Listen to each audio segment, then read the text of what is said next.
നല്ല സിനിമയാണ്. കാരണം രഘുനാഥ് പല്ലേരിയുടെ തിരക്കഥയാണ് എന്ന് അറിഞ്ഞിട്ടാണ് ഞാൻ ഫിലിം കാണാൻ കയറിയത്. പിന്നെ സംവിധായകൻ ഷാനവാസ് കെ ബാബുക്കുട്ടി. പുള്ളിയുടെ നേരത്തെയുള്ള 2 സിനിമയും പുള്ളി നല്ല ഭംഗിയായിട്ട് ചെയ്തിട്ടുള്ള 2 സിനിമകളായിരുന്നു, കിസ്മത്തും തൊട്ടപ്പനും. അപ്പോൾ അത് വെച്ചിട്ടാണ് ഈ സിനിമ കാണാൻ കയറിയത്. വളരെ നല്ല ഫിലിമാണ്.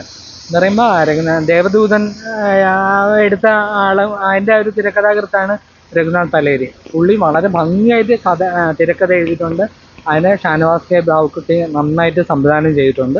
പിന്നെ ഒപ്പം അഭിനേതാക്കൾ ഈ പറഞ്ഞ പോലെ ഹക്കിം, പ്രിയംവദ, പൂർണിമ, ഈ രഘുനാഥ് പലേരി തന്നെ അഭിനയിച്ചിട്ടുണ്ട്.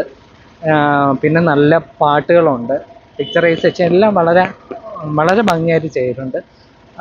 പിന്നെ ഈ പറഞ്ഞ പോലെ ഇന്നത്തെ ഈ ന്യൂ ജനറേഷൻ പിള്ളേർക്ക് ഇഷ്ടപ്പെടുമോയെന്ന് അറിയില്ല, പക്ഷേ യാതൊരു ലാഗും ഇല്ലാത്ത വളരെ നല്ലൊരു മൂവിയാണ്. ധൈര്യമായിട്ട് ഫാമിലിയായിട്ടൊക്കെ കയറി കാണാം. നമ്മൾ ഈ സിനിമ കയറി കണ്ടാൽ നമുക്ക് ചിലപ്പോൾ ഒന്നുകൂടെ പ്രേമിക്കാനും കല്യാണം കഴിക്കാനും ഒക്കെ തോന്നും.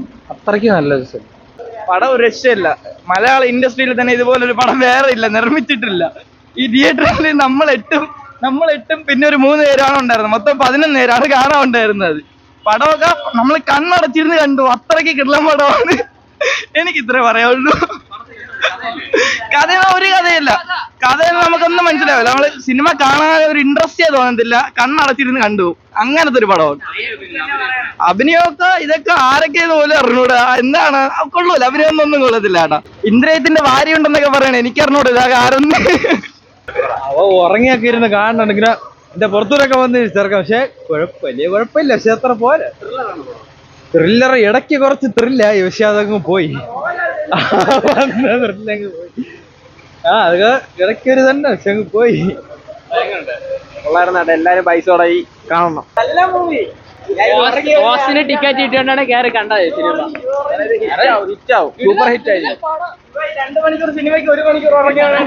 2 മണിക്കൂർ സിനിമയ്ക്ക് 1 മണിക്കൂർ ഉറങ്ങി അതിനകത്ത്.